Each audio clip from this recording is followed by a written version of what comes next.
Stream, everybody. Are we live? I think we're live. Question period today, November 9th. It's going to be heated with Remembrance Day around the corner, with Veterans Week, I think is what they're calling it, or Veterans Month, as well as the carbon tax debate. I mean, things they're quite tense. They're very, very tense right now on the House floor, and so it's going to be pretty interesting to see how things work out. Before I switch screens and get into it, though, I want to encourage you guys to smash that like button, check to see if you're subscribed if you're not already, and as well as the pinned comment of the live stream and the description of the video. There are new stickers, and these are the stickers. Trudeau on a carton of milk. Have you seen me? The link for that is down in the description or the pinned comment below. And without further ado here, let's get into question period, folks. Are united in our support for them as we supported Bill C-237, establish the National Framework for Diabetes. Next week, I'm proud to host the 3rd annual World Diabetes Day flag raising ceremony in my city of Brampton. On November 14th, I invite all residents to join me. Let's continue to combat diabetes together. Thank you, Mr. Speaker. I'd like to take the opportunity to remind all members to please not use members of Parliament's current names. You have to refer to them by their riding names. The honourable member from Surrey Newton. So you can't refer to Trudeau as dickhead. Mr. Speaker, on November the 12th, in my riding of Surrey Newton and in communities throughout Canada, both Bandi Chhod Divas and Diwali will be celebrated. On Bandi Chhod Divas, Sikhs commemorate the story of Shri Guru Hargobind Sahib Ji as we reflect on the importance of serving those in need and standing in solidarity with those facing injustices. Diwali brings people together to reflect on the victory of good over evil and the power of knowledge and hope over ignorance and despair. Please join me in wishing Sikhs, Hindus, Jains, Buddhists, and those who are celebrating across our country a very happy Bandi Chhod Divas and a very happy Diwali. The honourable member from Edmonton Millwoods. Mr. Speaker, after 8 years, we know this NDP Liberal government and this Prime Minister are just not worth the cost. They want Canadians to believe that they are the saviors of the environment, but their record says otherwise. In fact, we are the only G7 nation that has failed to reduce its emissions. This NDP Liberal government have an environmental plan. They don't have an environmental plan. They have a tax plan, and it's failing miserably. Instead of protecting our environment, they have bankrupted our country, our industries, and our citizens. Mr. Speaker, we brought forward a common sense motion to remove the carbon tax on all home heating to help Canadians get through the winter, because we live in a winter country, Mr. Speaker, and it definitely gets cold in Edmonton. Yet, the member for Edmonton Centre voted against that motion and is punishing the hard-working people from Edmonton for just simply heating their homes. Mr. Speaker, our Conservative common sense government will completely axe the tax. Oh yeah, Trudeau and Pierre both scheduled to be there today. Member from Richmond Centre. Thank you, Mr. Speaker. For 18 years, Blanket BC Society has distributed close to 700,000 blankets to those in need across British Columbia. Blanket BC is a non-profit society that aims to raise awareness of homelessness and promote inclusive community service to deliver warmth from the heart to those in distress. On November 17 and 18th, Blanket BC will host its 13th annual Drive on the Line Blanket Drive campaign along the Canada Line stations from Richmond Centre to downtown Vancouver. I encourage everyone to join me in supporting Blanket BC on this impactful cause by dropping off socks, scarf, mittens, toques, and of course blankets to those in need to fight against the unforgiving cold. Mr. Speaker, we all have a shared responsibility to our community, and let us continue to spread love and warmth to our communities in Richmond Centre and communities across Canada. Thank you. The honourable member from Yorkton Melville. Thank you, Speaker. Winter has arrived, and this NDP Liberal government has left Canadians out in the cold. The Prime Minister's carbon tax carve-out of home heating oil leaves 97% of Canadians without relief, including 90% of Saskatchewan homes heated with natural gas. After 8 long years, he is once again pitting region against region, Canadian against Canadian. Common Sense Conservative Bill 234 offers a solution to this divisiveness through long overdue carbon tax relief for farmers. By axing the tax... Remind everyone, smash that like button before question period begins. Farmers would save almost $1 billion between now and 2030. The alternative is unacceptable. The Coalition's plan to quadruple the carbon tax on those who grow the food will make everyone pay more. Farmers will fail, and a great number of Canadians will be forced to make the choice between eating and heating. This Prime Minister is just not worth the cost. The honourable member from Regina, Wisconsin. Mr. Speaker, this Liberal NDP government is just not worth the cost. After 8 years of pushing his carbon tax on Canadians, the Prime Minister announced it's a Liberal bloc government now, but not even natural NDP. Gas. This flip-flop will benefit one region of the country while leaving other regions out in the cold. When asked why they were picking winners and losers, a Liberal cabinet minister said, perhaps they need to elect more Liberals in the prairies. No. I wonder what other policies the Liberals have that are based on the way a region votes. They don't support carbon capture and storage, despite its success in my province of Saskatchewan. They don't support liquefied natural gas projects, and new mining projects have to spend millions of dollars and wait for years just to get through the permitting process. Fortunately, Canada's common sense Conservatives are here for all Canadians from all regions of the country.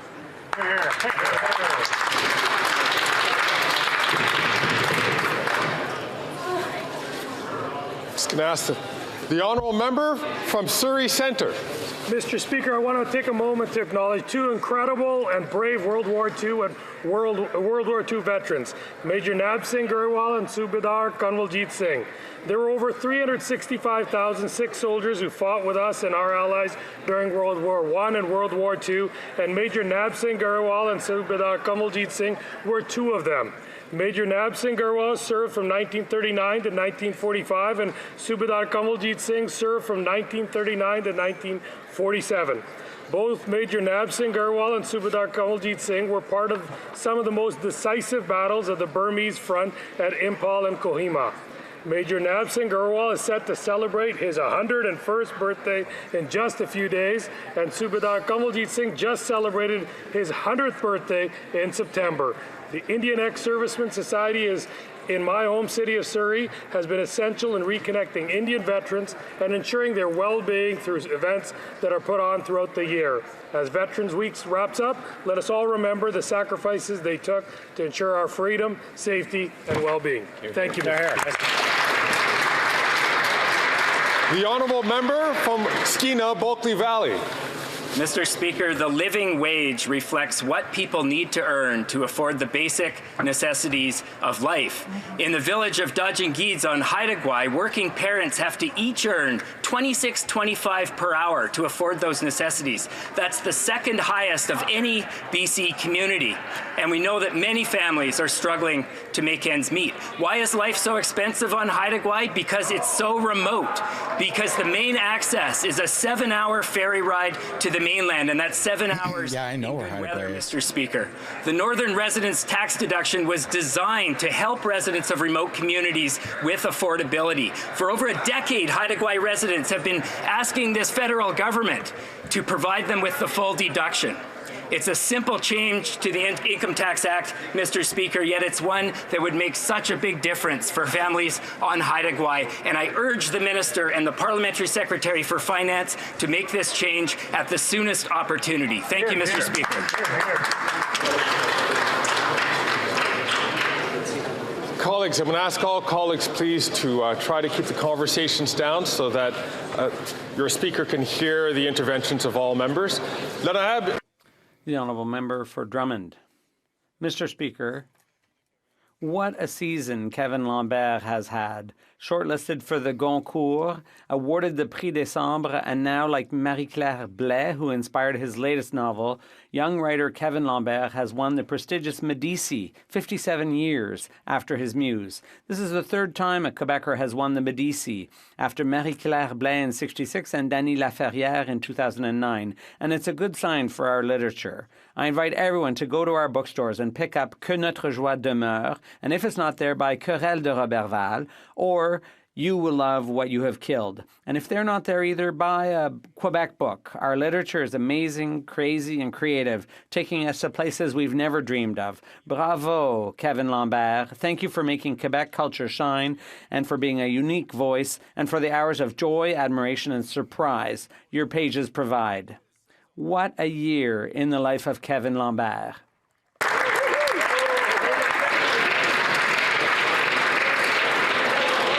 The honourable member from Dauphin Swan River, Nipawa. Mr. Speaker, after 8 years, it has never been more clear that this Prime Minister is not worth the cost. The Prime Minister told Canadians that if he just paid their costly carbon tax, the NDP Liberal government would meet their environmental targets.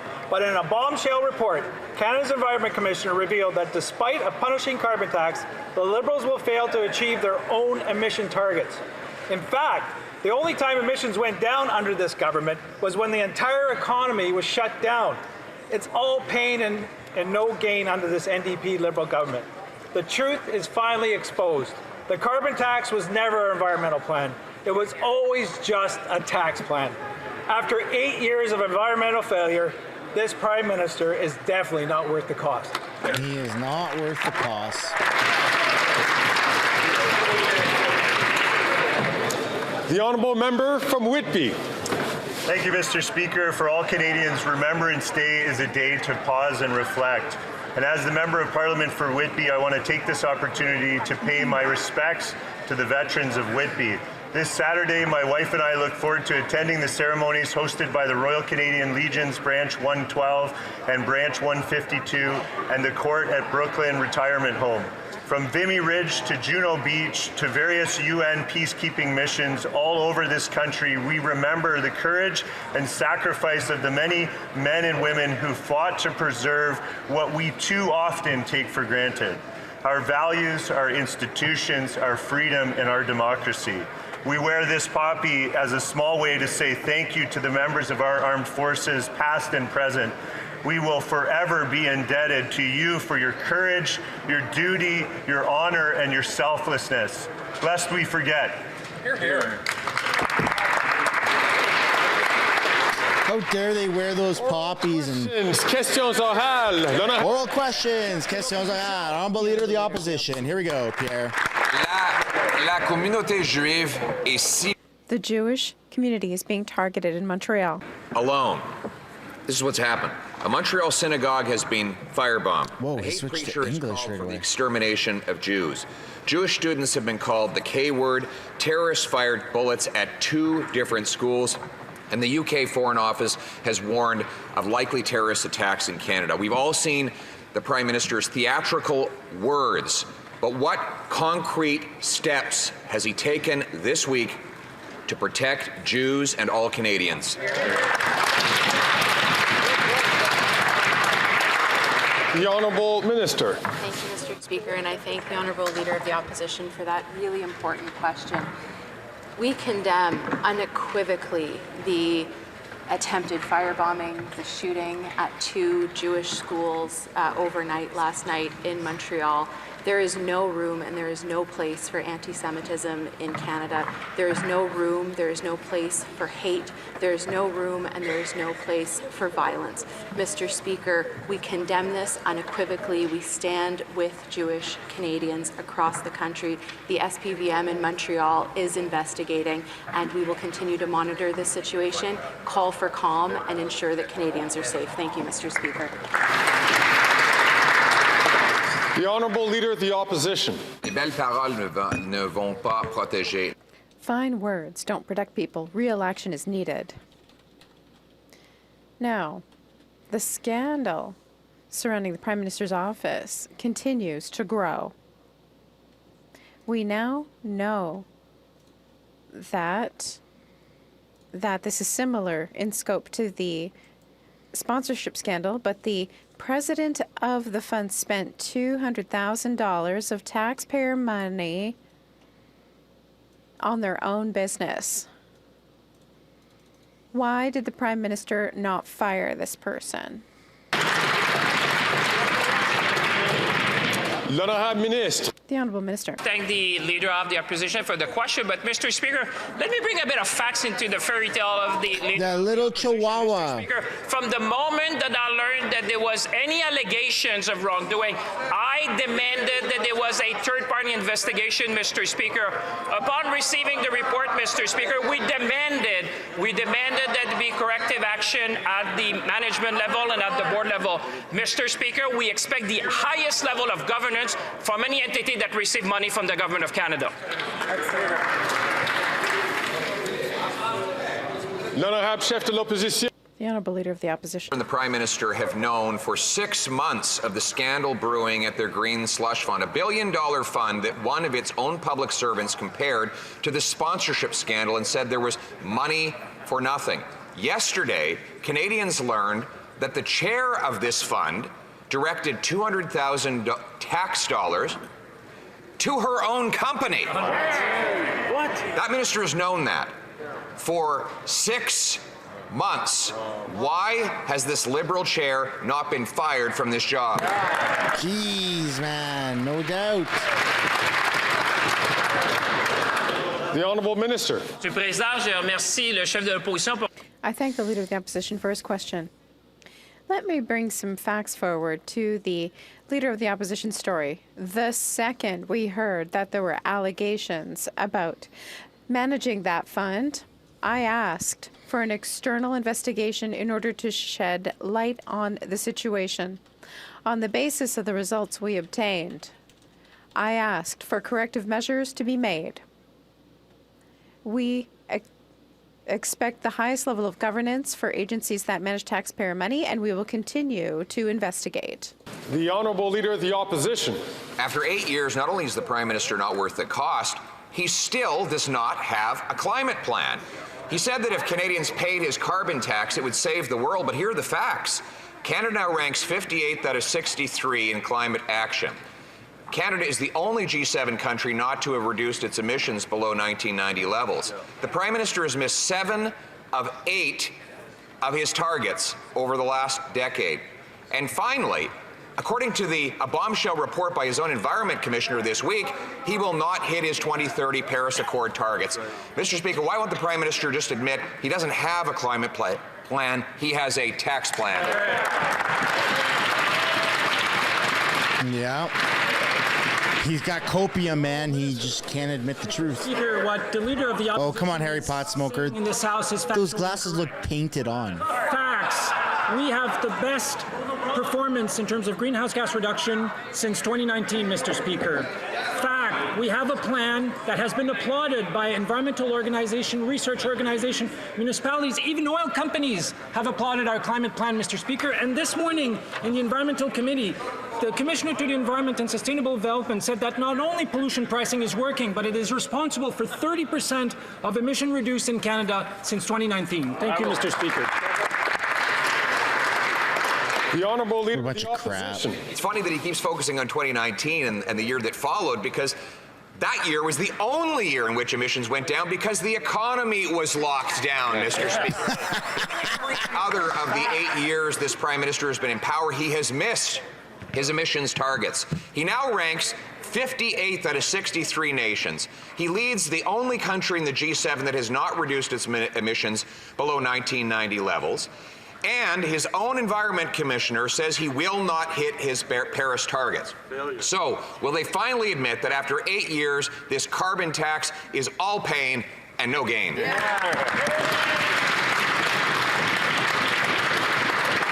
The Honourable Minister. Thank you, Mr. Speaker. Unfortunately, what the Leader of the Opposition is saying is still factually incorrect because we haven't missed any of our targets. The only target we have is for 2030. Canada has missed many targets because for 10 years, the Conservative Party did nothing to fight climate change. They did nothing to support clean energy. They did nothing to support electrification of transportation. They did nothing. Why did he take his glasses off? Speaker, that's That's why Canada's been missing our targets. This government, this Prime Minister, we will meet our targets. We're 85% to our 20 targets already, Mr. Speaker. Hear, hear.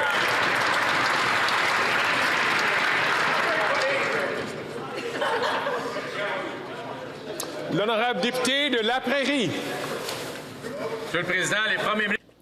Mr. Speaker, Premier François Legault and Premier Doug Ford publicly requested a call for tenders to replace the Aurora aircraft. That's all they're asking for, a call for tenders. The Liberals have to stop hurting Quebec's economy and our aerospace industry. They have no business offering a $9 billion untendered contract to Boeing at the expense of Bombardier. They have no business giving Quebecers taxpayer money to Americans without even letting our own workers compete. That's what Liberal policies against Quebec are all about. When will they issue a call for tender? L'honorable ministre. The Honourable Minister. Merci, Monsieur le Président. Merci à mon collègue. Thank you, Mr. Speaker. I want to thank my colleague for asking this important question. It allows me to say just how important the aerospace industry is in Quebec and the country. $25 million in contribution to the GDP. Many jobs in the aerospace industry are made available through this industry. We will continue to support this industry over the next several years. Honorable député de La Prairie. Président, Bombardier. Mr. Speaker, Bombardier doesn't want charity. They just want to be able to compete, and yet that's too much for the Liberals. They're always there for oil companies in the West. They're always there for the auto industry in Ontario. When it's time to be there for aerospace in Quebec, they're there all right, but only to do harm. They graciously give taxpayers' money to the Americans to give jobs to Americans instead of Quebecers. Mr. Speaker, the Minister of Industry is a Quebecer. When's he going to stand up and I feel like he's going to burst into flames on the table and announce a call for tender?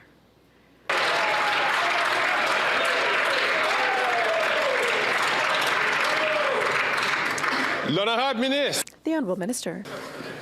Merci, Monsieur le Président. Thank you, Mr. Speaker, and I want to thank my colleague for pointing out the extraordinary work that the Ministry of Industry and other ministers are doing for Quebecers every single day. An example that I'm sure he's aware of is the Davie Shipyard. Since March 2023, the Davie Shipyard is part of the new naval building strategy in Canada, thanks to the leadership of the Liberal MPs in Quebec. L'honorable député de... The Honourable Member for Rosemont-la-Petite-Patrie. Monsieur le Président, c'est une bonne journée. Mr. Speaker, it's a good day for workers in our country. The NDP got a historic result. Anti-scab legislation that will give workers more power to demand fairer wages and better working conditions. We used the balance of power in this Parliament to get legislation the Liberals had always refused. From now on, there will be a real balance at the bargaining table to avoid protracted disputes like those at the Port of Quebec. Will the Minister commit to working with us to make this legislation a reality as soon as possible? The translator's really getting into repeating the emphasis. Mr. Speaker, today is indeed a historic day for workers right across this country.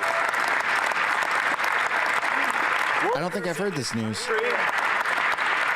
Workers in this country have been looking for replacement worker ban legislation for generations. And today we delivered, we tabled this legislation.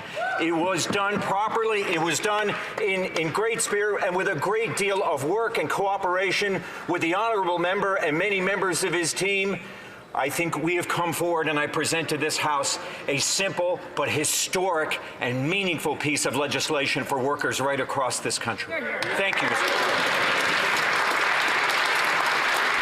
But what is it? The honourable member from New Westminster, Burnaby. Anti-scab legislation thanks to the NDP, Mr. Speaker. Now, Loblaws and Walmart have rejected the government's voluntary code of conduct on grocery pricing. That's 40% of the Canadian market. That means that the government's voluntary plan has failed. Now, Conservatives have never raised the issue of food price gouging, but Liberals have a choice thanks to the NDP. Will they stand up against food price gouging that hurts so many Canadian families? Will they adopt the NDP bill to lower food prices now? Why don't we start with removing the carbon tax? We need even more than that, Mr. Speaker. For the first time in Canada's history, we call all the CEOs to come to Ottawa to tell them one thing, Mr. Speaker. We express the frustration of 40 million Canadians, Mr. Speaker. We expect everyone to do their part, including signing the Grocery Code of Conduct, Mr. Speaker, to help stabilize prices in Canada. But, Mr. Speaker, there's one thing that the member on the other side can do to help Canadians is to vote for C-56 so that we can reform competition and ensure that we have more competition in this country. Why won't they act?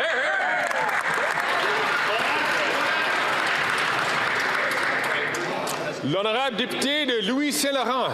Monsieur le Président, en matière d'environnement. Mr. Speaker, when it comes to the environment, the costly Liberal Bloc coalition has a tax plan, not an environmental plan. And what's the result? Oh, he just said it. Liberal Bloc coalition. This association with the Bloc is bad news because the Bloc Québécois wants to significantly increase taxes and the Liberals are on board.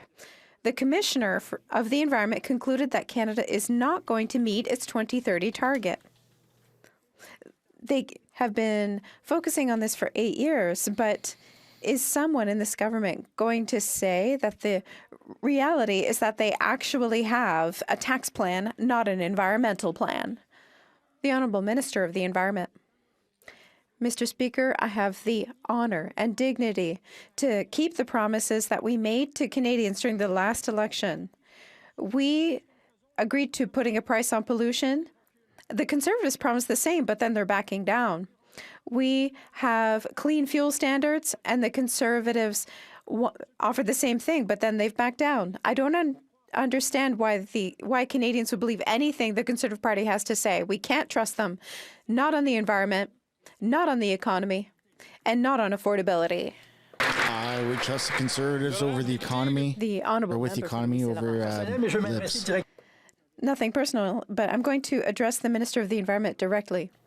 He has defended the environment throughout his entire career, and yet, just a few days ago, he accepted a carve-out from the carbon tax.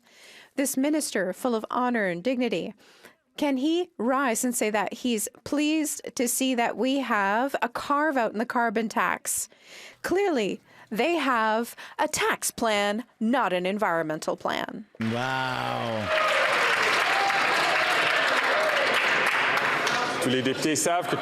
All members know that all questions and answers need to be directed through the chair. The Honourable Minister of the Environment and Climate Change. Through you, Mr. Speaker, I'm pleased to respond to my honourable colleague that I am proud to be part of a government that not only believes that climate change is happening, but is fighting to set up measures which are working. We went from 12% an increase of greenhouse gas emissions to 8% above the 2005 levels. Certainly not thanks to the Conservative Party because they did nothing for 10 years. The plan is working. We're within 85% of our 2030 objective. I agree with the Commissioner that there's work to be done. That's why Canadians have to continue to support us so that we can continue to move forward on the fight against climate change and not move back into the Stone Age like the Conservative Party. From Wellington, Halton Hills. Mr. Speaker, after 8 years, this government's record on climate change is in. The opening sentence of the Environment Commissioner's report says it all. The federal government is not on track to meet the 2030 target. Wow. It's now clear the government's environmental plan is a mishmash of regulations and taxes that aren't working. And it's not just clear to the Commissioner, it was also clear to COP27, where Canada was ranked 58 out of 63 countries for climate change performance. Change starts with acknowledging failure. Will the government? Yeah. There you go. According to our Liberal government, they've never done anything wrong. The Honourable Minister for the Environment and Climate Change. Thank you, Mr. Speaker. I find it quite ironic that this member campaigned for the leadership of his party on a carbon taxing platform, Mr. Speaker. And now all of a sudden it doesn't work. He doesn't believe in it. Well, this morning, the Commissioner to the Environment and Sustainable Development was at the Environment Committee, and this is what he said. He said that not only our pollution pricing is working, but it is responsible for up to 30% of emission reduced in Canada since 2019, Mr. Speaker. They don't want to talk about climate change because they don't want to talk about the fact that they're buddying up with their friends in the big oil companies, and God forbid that we would do anything to affect their profits. We want to fight climate change, and we want to help Canadians in the process, Mr. Speaker. The Honourable Member from Wellington, Halton Hills. Speaker, I campaign on a revenue negative carbon tax. This government's environmental plan is revenue positive and a mishmash of taxes and regulations which is dragging the Canadian economy down. Emissions still haven't risen to pre-pandemic highs, and that's because the economy still hasn't recovered. Per capita GDP and productivity are lower this year than in 2017. After 8 years, will the government admit that its environmental plan isn't working, its economic plan isn't working, with productivity and per capita GDP lower today than 6 years ago? There you go. Just a reminder, everyone, if you haven't yet, use this time to smash that like button.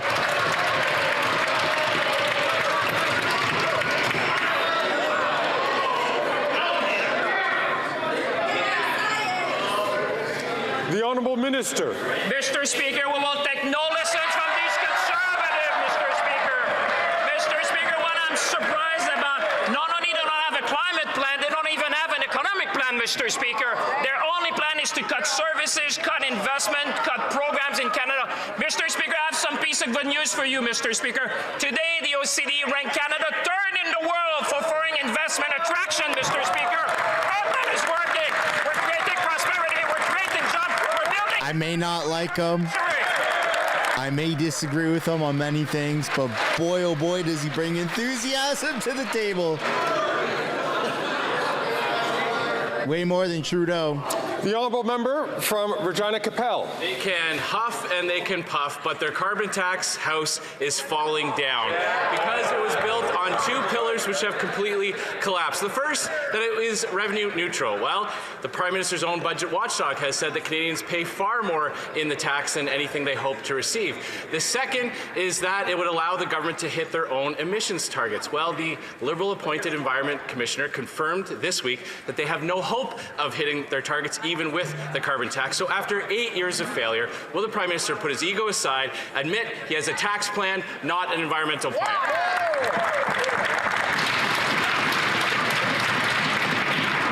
The Honourable Minister for the Environment and Climate Change. Mr. Speaker, we're getting there. We're 85% of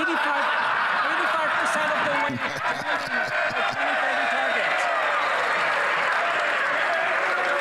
The Conservatives, man, are a vibe. Look at that. Pierre is standing up, laughing and clapping. House Speaker's going to mute the mic.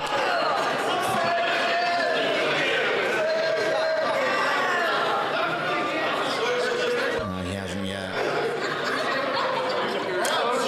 The Honourable Minister from the top, please. Thank you, Mr. Speaker. We are getting there. We're 85% of meeting our 2030 targets. But do you know what's worse than not even trying? It's not even Conservatives, man. That climate change exists. Last week, the leader of the opposition was asked in a scrum right over there if he would meet the Paris target. And he was like a deer in front of headlights, Mr. Speaker. He couldn't even answer the question as to whether or not Canada would meet our Paris target. He wouldn't even answer the question. On this side of the House, we are doing everything we can to achieve our 2030 targets, as opposed to the Conservative Party who want to bring us back to the Stone Age, Mr. Speaker.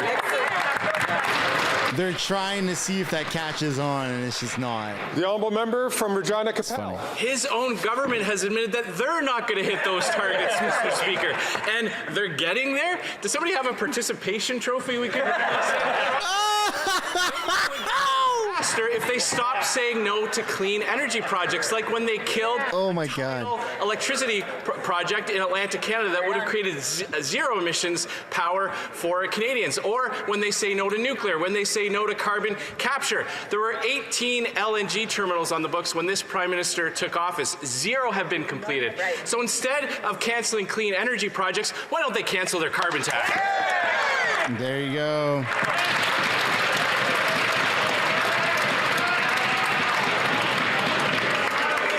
Holy crap. Drop some W's in the chat for Andrew Scheer, man. He's underrated. He doesn't show up too much now. The honourable member. That was awesome. Resources. Thank you, Mr. Speaker. As is too frequently the case in this House, the member is just factually wrong.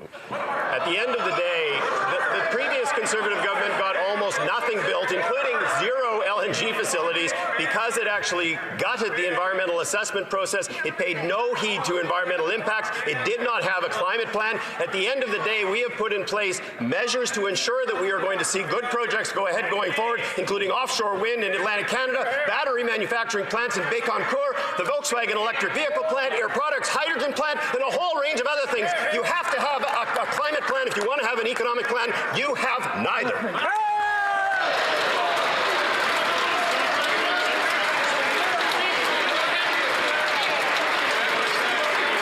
I love the enthusiasm regardless.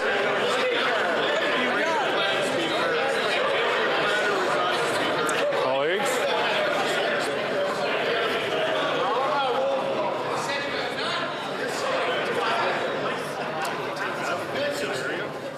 L'honorable député de Joliette. Monsieur le Président, aujourd'hui... Mr. Speaker, today, the Bloc Québécois unveiled its expectations for the November 21 economic update. 7 responsible, but above all, urgent demands were put forward: an emergency fund for homelessness, with winter just around the corner, a $50 million emergency fund for the media, and a 1-year postponement of the repayment of the emergency account with no loss of subsidy. The minister will understand that the key word is emergency. Will she include these urgent measures in the economic update? L'honorable ministre. The Honourable Minister. Mr. Speaker, I think my colleague has a great deal of enthusiasm for the fall economic update. Canada's economic bases are solid. We're getting results for Canadians. 1 million Quebecers and Canadians more are working compared to before the pandemic. We have the greatest G7 economy going into 2024. We will continue building an economy that works for everyone, and we're going to unveil our plan on November 21 when the Minister of Finance will reveal the fall economic update. Before I proceed, I just want to encourage members to stay in their seats until I recognize my goodness, man. I know that members want to be ready to ask a question or answer one. As you know, I will give you a 10-second signal, which is a good time to get up because I don't want to be confused about who's going to take the floor. The Honourable Member for Joliette. Thank you, Mr. Speaker.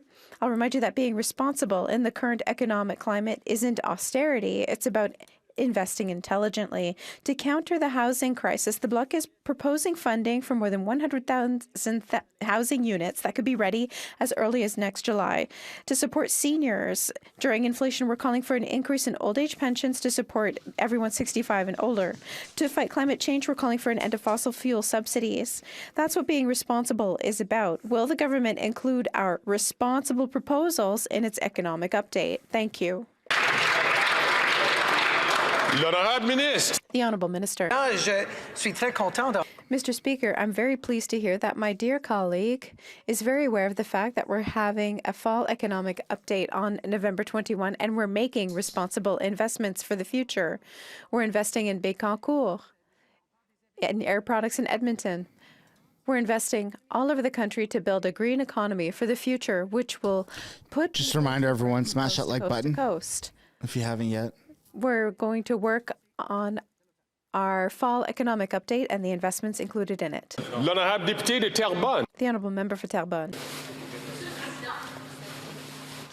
Être responsable dans la mise à jour économique. Being responsible with the fall economic update means avoiding 220,000 bankruptcies among small and medium businesses. We need to defer repayment of the emergency account loans for 1 year with no loss of subsidy. They're just asking for a little flexibility. I hope the Minister of Finance, because in her riding, 40 small and medium businesses informed the Federation of Independent Businesses that they're facing bankruptcy. In the fall economic update, what is she going to say to the 40 businesses in her own riding? Is she going to help them or let them be abandoned?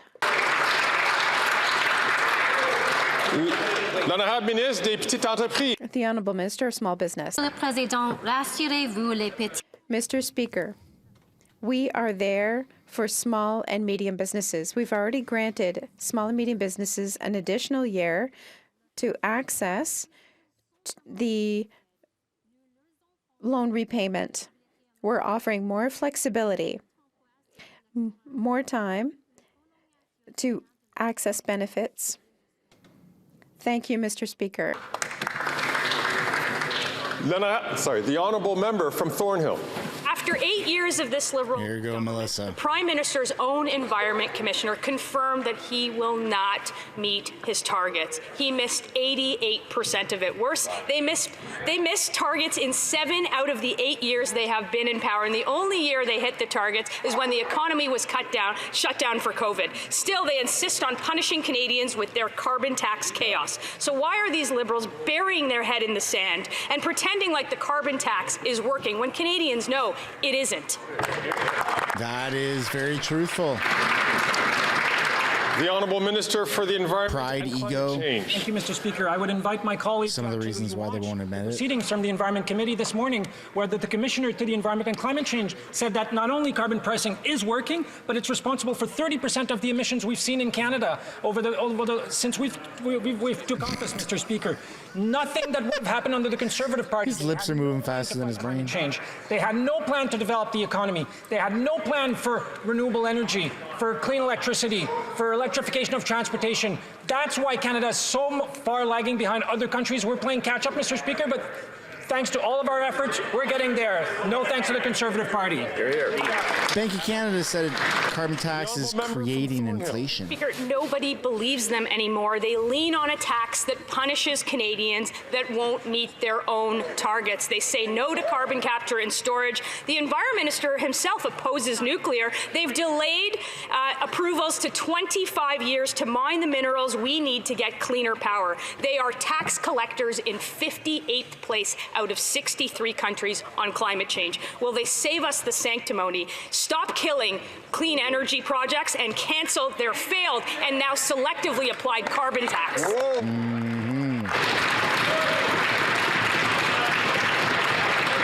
The Honourable Minister for Natural Resources and Energy. As I've said before in this House, people may be entitled to their opinions, but they are not entitled to their own facts. The Commissioner this morning actually said that it is effective. Wow, if only he listened to his own advice. You get this person gets her facts, but at the end of the day, the facts are the facts are the facts. The fact is these folks don't have a plan for climate change, but they also don't have a plan for the economy. In fact, right now in committee, in Natural Resources Committee, they are blocking moving forward with Bill C-49, which is about enabling the development of an offshore wind and a hydrogen program in Atlantic Canada, something supported by the Conservative Premier of Nova Scotia and the province of Newfoundland and Labrador. It is bizarre, Mr. Speaker. It's happened on a couple of occasions today, and I'd like to remind all members that to make sure that they direct their comments through the chair and not directly to other members. The Honourable Member from South Shore, St. Margaret's. 8 years times 0 targets met is still 0. Yeah. And after 8 years of that 0 government, Canadians know that their environmental record is nothing but hot air and hypocrisy.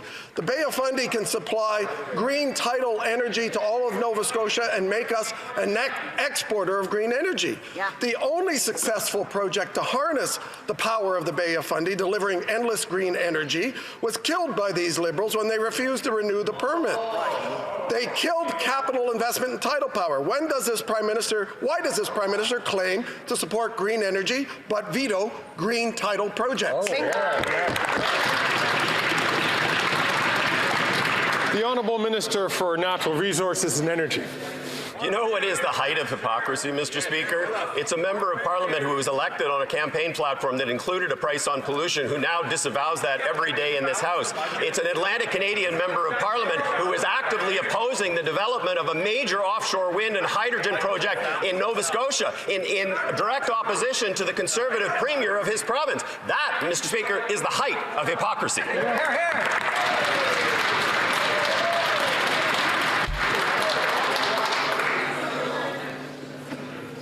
The honourable member from North Island Powell River.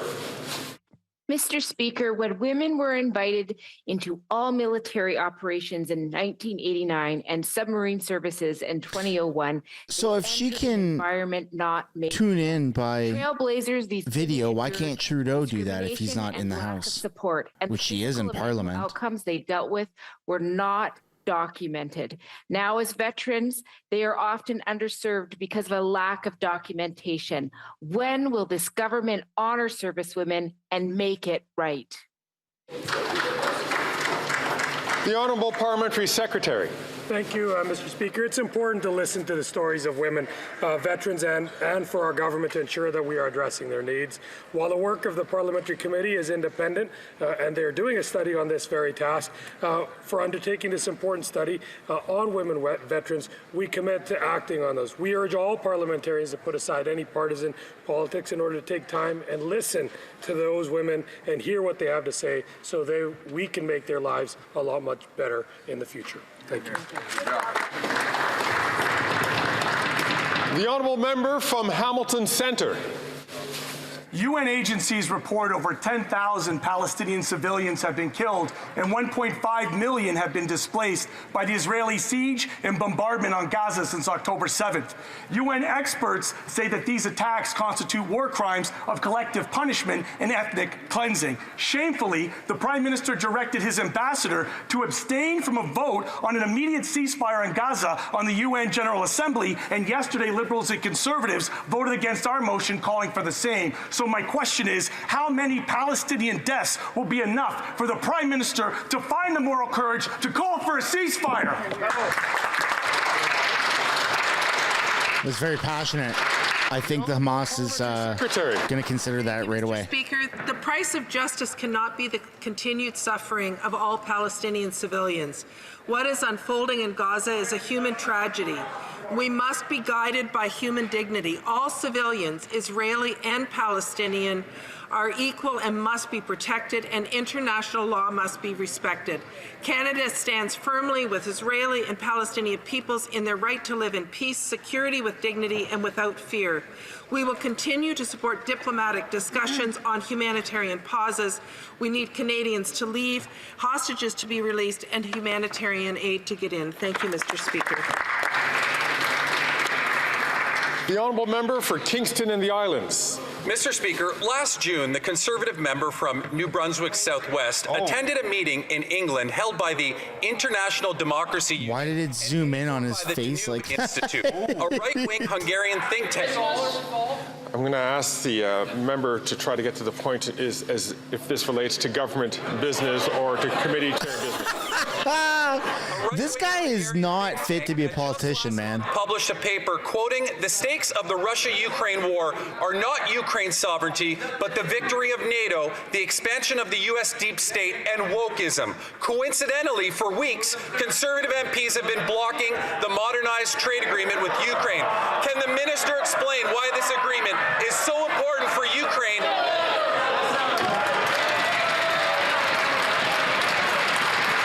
He's got to be one of the biggest idiots in the House, man. Members know that I've made it clear under a couple of occasions over the last few days and this week that we will be looking at the issue which was raised by all House leaders, with the exception of one, has raised the issue of the importance of having questions which deal with the administration of government or questions which have to deal to committee chairs. So I have not ruled on this yet, and for this week I've been letting these questions go. If there is a minister that is going to respond, I will allow it this week to be consistent. But I would like to ask all members, please, to try to refrain from this until the Speaker has made his ruling. The Honourable Member, the Honourable Minister. Mr. Speaker, I want to thank the member for Kingston and the Islands for that question. This is a high standard trade agreement that's good for Canadian and Ukrainian businesses. It's also a strong endorsement of Ukraine's territorial and economic sovereignty as they fight for democracy. We're going to continue to stand with our businesses, including our SMEs. This chick is who want to be a part as of dumb as rebuilding dumb Ukraine, gets. even as the Conservatives try and stall this legislation and dismiss it as woke. Conservatives are standing in the very way of progress for Ukraine, and frankly, they should be ashamed. She shouldn't even be a politician. She has no idea what she's even doing. After 7 years of this NDP Liberal government, this Prime Minister has not hit a single emissions target. In fact, Canada is ranked 58 out of 63 countries when it comes to climate action performance. It's clear this Prime Minister doesn't have, the only green plan this Prime Minister has is diverting greenbacks from his carbon tax to his Liberal friends. That's right. But when our most important allies, Germany and Japan, come to Canada for help, for clean Canadian LNG, he turns his back. Exactly. Why does this Prime Minister support diverting Canadian tax dollars to $1 billion green slush fund instead of unleashing clean Canadian energy the world desperately needs? The Honourable Minister. Well, the Conservatives' reckless and risky inaction on climate change has indeed gone global. They don't have a plan for Canada. They won't commit to the Paris targets. And now they're blocking a trade deal with Ukraine that has the most comprehensive and ambitious environment chapter in a free trade agreement by Canada. If Ukraine can fight Russia and prioritize fighting climate change at the same time, so can we, and we are. That's the stupidest thing ever. Drop bombs out of recycled material. The minister is clearly misleading Canadians. So the Liberals don't have an environment plan. What they have is a political agenda. Oh my God. Two carbon tax punishing Canadian families, which we know now does not reduce emissions. But when his polls plummet in Atlantic Canada, he can remove the carbon tax from home heating oil, the energy source with the highest emissions. Well, at the same time, the Liberal Environment Minister, under a wave of red tape, kills a tidal energy project which would have provided clean electricity for the East Coast. Yeah. So why is the Prime Minister killing clean Canadian energy while his carbon taxes force Canadians to freeze in the dark? Exactly. Great question. She doesn't even know what CO2 is.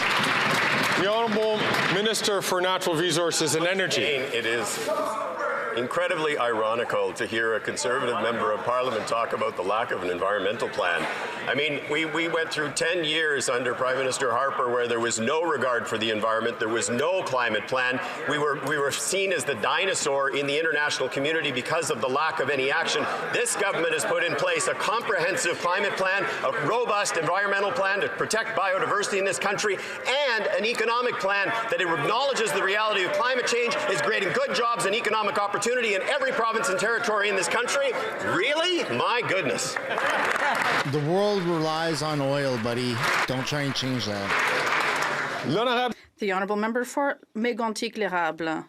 After 8 years of environmental failure, the costly Bloc Liberal coalition is not worth the cost to the environment. The carbon tax, which the Bloc wants to increase, is not an environmental plan, but a tax plan. Tax Canadians, which has failed to meet Canada's environmental goals in 7 of the 8 years of this Liberal government. In fact, Canada is at the bottom of the pack out of 63. After these successive failures, will the PM finally admit that he doesn't have an environmental plan, but a tax one? The Honourable Minister of the Environment and Climate Change. Thank you, Mr. Speaker. I'd like to correct my colleague. What he said is inaccurate. Not only is the carbon tax working, but the Commissioner confirmed this morning at the Environment Committee, and I would invite my colleague to listen to the minutes from this meeting, but not only is the carbon tax working, but it's the equivalent of removing 11,000 vehicles from the road. Our plan is working. We're on track to attaining our objectives, but it's certainly not thanks to the Conservative Party that we're going to get there. The Honourable Member for Mégantic-l'Érable. In the meantime, Mr. Speaker, 1/4 of Canadians have to turn to assistance to meet their housing and food needs. After 8 years of his tax plan, this Prime Minister is not worth the environmental cost. The Liberals have killed all clean energy projects in Canada. There was a natural gas project in Saguenay, and an environment minister is opposed to the nuclear power. And they're against innovative carbon capture and storage projects. He has to admit, the minister, that the environmental plan isn't working. When will the government stop killing clean energy products and admit their plan isn't working? The Honourable Minister. Remind everyone, let's try and get to like 600 likes. My colleague. Drop a like on the video if you haven't yet. Said something inaccurate. When we took power, online production went up by 60%. GM, Stellantis, Northvolt. These are all projects that the Conservatives opposed. We've invested in Quebec and Ontario in batteries, and we are here to create a sustainable environment and economy for future Canadians. And the Conservatives have no plan for the economy or the fight against climate change, and no plan for affordability. The Honourable Member for Drummond. Mr. Speaker, in the next few weeks, the government will be releasing its fall economic update. I think it's a great opportunity to show that this government is concerned about the future of information. Our media are strutting, our local media, our electronic media, our print media, they're struggling and they need a break. C-18 won't apply in the short term, but in the meantime, newspapers are at risk of closing. Will the Minister of Finance announce an emergency fund for media until C-18 comes into effect? The Honourable Minister of Canadian Heritage. Thank you very much, Mr. Speaker. Obviously, we're extremely concerned by what's happening in this sector, and that's why for several years we've established programs to better support both written media and all media. We've also worked hard to modernize our legislation to make things fairer between the cultural industry and for our creators. But the Conservatives have opposed everything we've done. I don't know why they have web giants in their pockets rather than being concerned about Canadian creators and Canadians. The Honourable Member for Drummond. Honestly, Mr. Speaker, I think media and culture are tired of seeing this blame being spread around. We need the Minister to accept their responsibilities. And in the media and culture industry, they said that the Liberals have nothing to brag about right now. They need concrete and urgent action. Our TV and newspapers need help now. And we saw it with TVA. We know what's happening with other media as well. Either we do nothing or let our media die a slow death, or we can act now and look for long-term solutions. Can the government set up an emergency fund, or will it stand around and do nothing against the backdrop of this media crisis? The Honourable Minister of Canadian Heritage. Mr. Speaker, our government has never sat around and done nothing. We've established programs, and we were open to all proposals and solutions to help this sector. I think the Conservatives have done nothing. They've never stood up for cultural workers, and every time they've been opposed to our legislation, and it costs jobs when we don't get things adopted. And also, we'll see what the real face of the Conservatives are in terms of replacement workers. And once again, they're going to be on the side of rich and big corporations. The Honourable Member from Brantford Brant. Mr. Speaker, after 8 years... Let's go, officials and members like the law doesn't apply to them. They mislead committee, they threaten co-workers and funnel tax. They shut down committee. Ghost contractors and even through their own companies. $54 million on the Arrive scam app is only the tip of the iceberg. Now the RCMP are investigating corruption with this NDP Liberal government. This Prime Minister is not worth the cost. Canadians have had enough of this blatant misuse of taxpayer monies. Is it finally enough for this Prime Minister?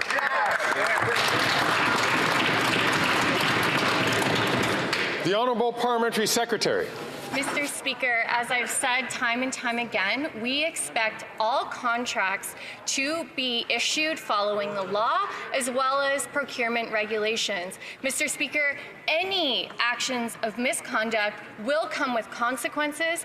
We look forward to the report and the investigations that are ongoing. But, Mr. Speaker, once again, our expectations are that contracts are fulfilled and issued following the law. The honourable member from Sherwood Park, Fort Saskatchewan.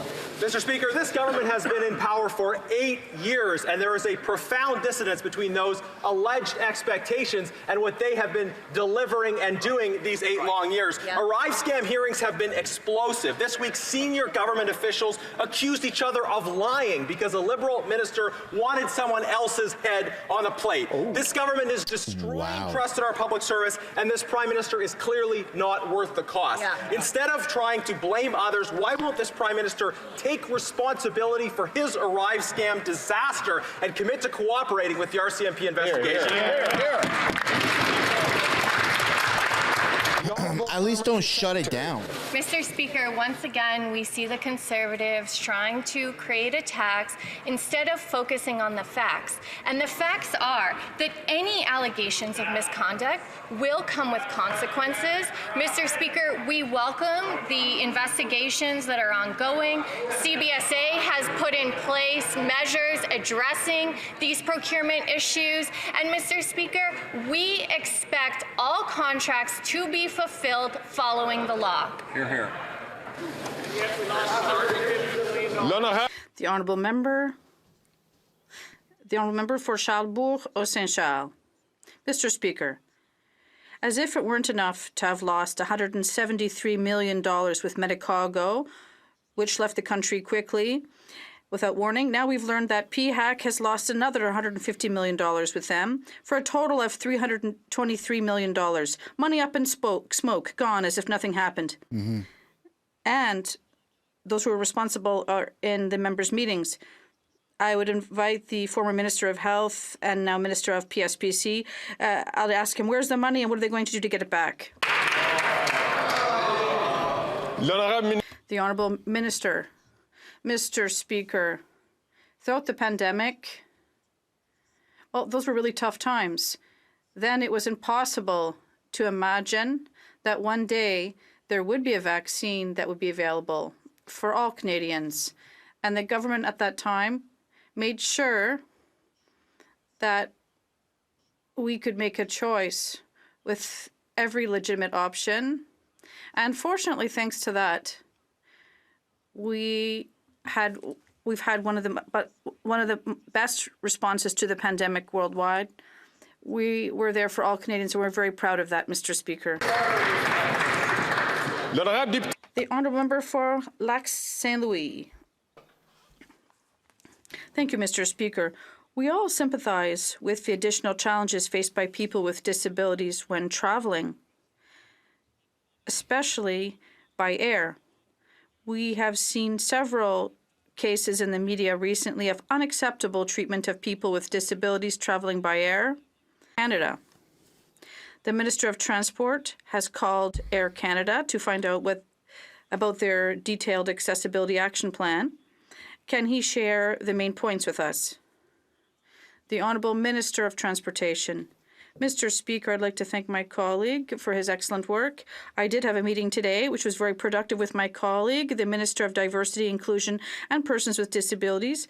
And you guys in the live chat are just hilarious. Including CEO Michael Phoebe Buffet, smiley cat. Well, I told them it was unacceptable, and I wanted to find out what concrete action they intend to do to redress the unacceptable treatment. They need perhaps specialized equipment, training, boarding and deplaning processes. And we've agreed to follow up with them in 2 months' time. Thank you. The honourable member from Leeds, Grenville, Thousand Islands and Rideau Lakes.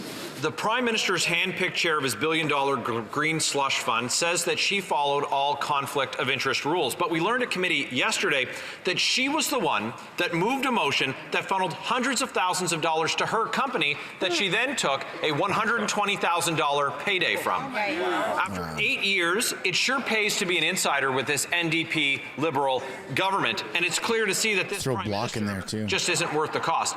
Canadians want to know if the NDP are going to support Conservatives in their calls for more hearings on this scandal, and they want to know who else got rich.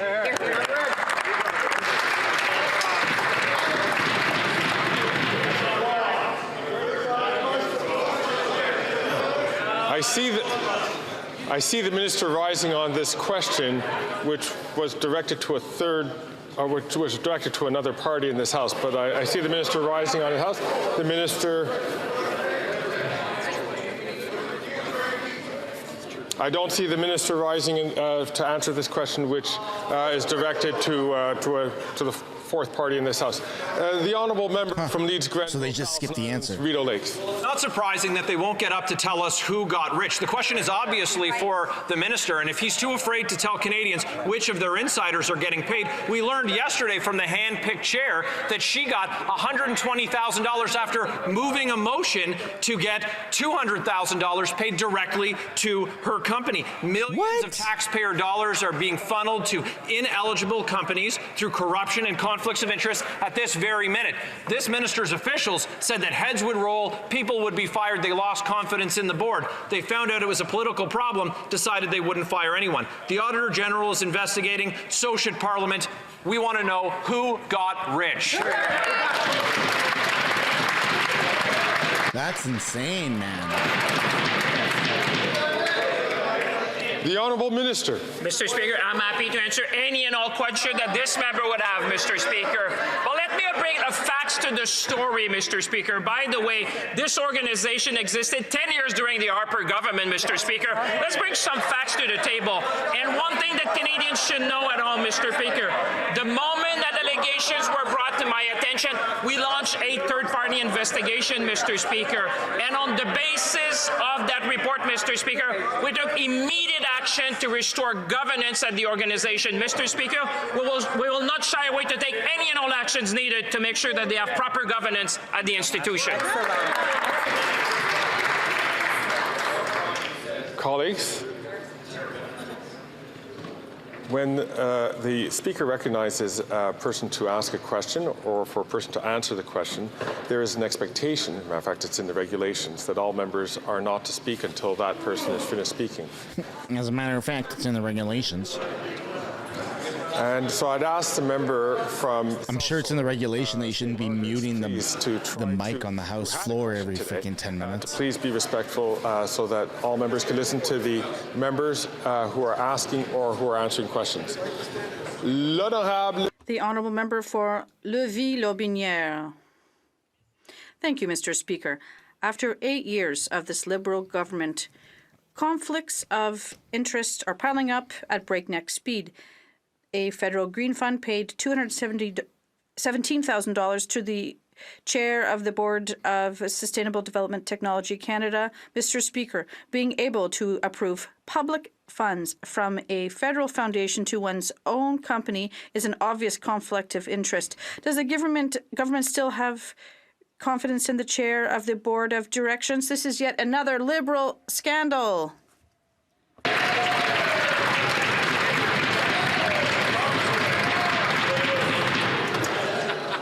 The Honourable Minister. Mr. Speaker, I'd like to thank the Honourable colleague for his question. I don't think he'd be able to use this clip because this company survived for 10 years under the Harper government. But on this side of the House, what did we do? When we heard of these allegations, we asked a third party to investigate allegations. We received the report and we asked for concrete measures. We have higher standards for all funds that are given by the Government of Canada. And we're going to get to the bottom of things. The Honourable Member from Kitchener South Hespeler. Speaker, replacement workers distract from the bargaining table, prolong disputes, and can poison workplaces for years after. The best deals are made at the bargaining table, and our economy depends on employers and unions staying at the table to reach the best, most resilient deals. That's why in 2021, our Liberal team committed to the banning of the use of replacement workers. Today marks a historic milestone. Could the Minister advise this House how we're delivering on this commitment?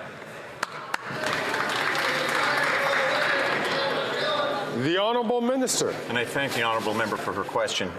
We were glad to work with the NDP on this piece of legislation.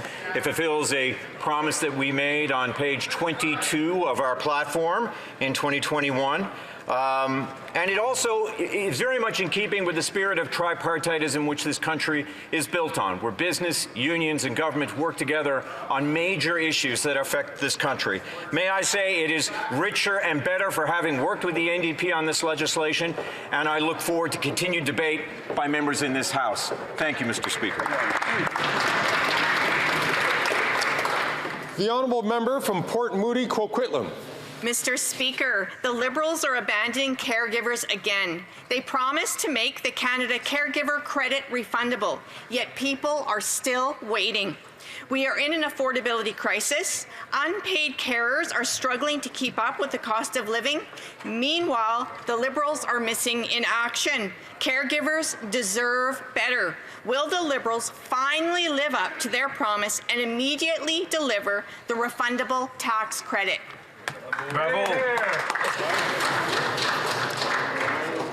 The Honourable Minister.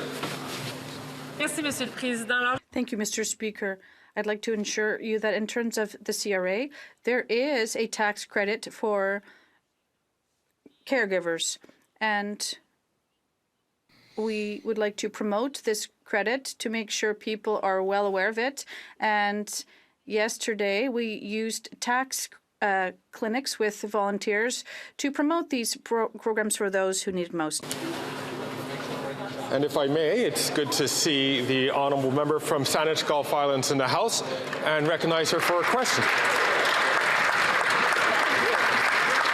Thank you, Mr. Speaker. Thank you. Is she fresh out of rehab or something?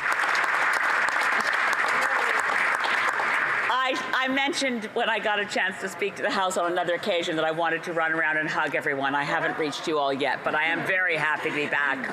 My question to the Honourable Minister of Environment, he may not be so happy to see me back, but it's based on the report from the Commissioner for Environment and Sustainable Development, whose report says this clearly, quote, the 2030 emissions reduction plan is insufficient to meet the 2030 emissions reduction target.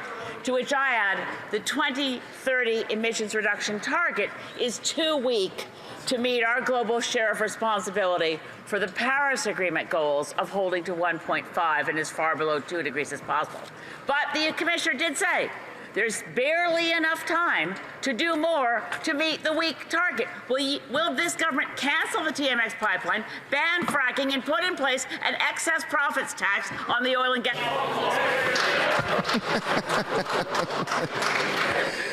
Oh, Elizabeth, we keep you in your seat. Climate change. Not because you deserve it, because you're entertaining. Thank my honourable colleague. It is good to see her in this House. And I agree with the findings of the Commissioner. We need to do more. Our plan shows that we're at 34% towards a 40% emission reduction target. Since he has done his study, we have put out a number of new measures to help fight climate change and accelerate the reduction of climate pollution, Mr. Speaker, including zero emission vehicle mandate, new methane regulations, and by the end of the year, as the Prime Minister announced in New York, we will have a framework to cap the emissions of the oil and gas sector. Thank you, Mr. Speaker. And so brings us to the end of question period. I see. All right. Well, that's where we're going to end it, folks. I don't usually stick around for points of order. I want to thank everybody for tuning in. We'll be back the same time tomorrow, which is Friday. Now, question period normally happens a little bit earlier on Fridays. but I like to just keep it at the same time every day of the week. So thanks everybody for tuning in. If you want a one of my new stickers here, Justin Trudeau on a carton of milk, have you seen me? The link for that is down in the description or the pinned comment below. I will see you all same time tomorrow. Don't forget to hit that like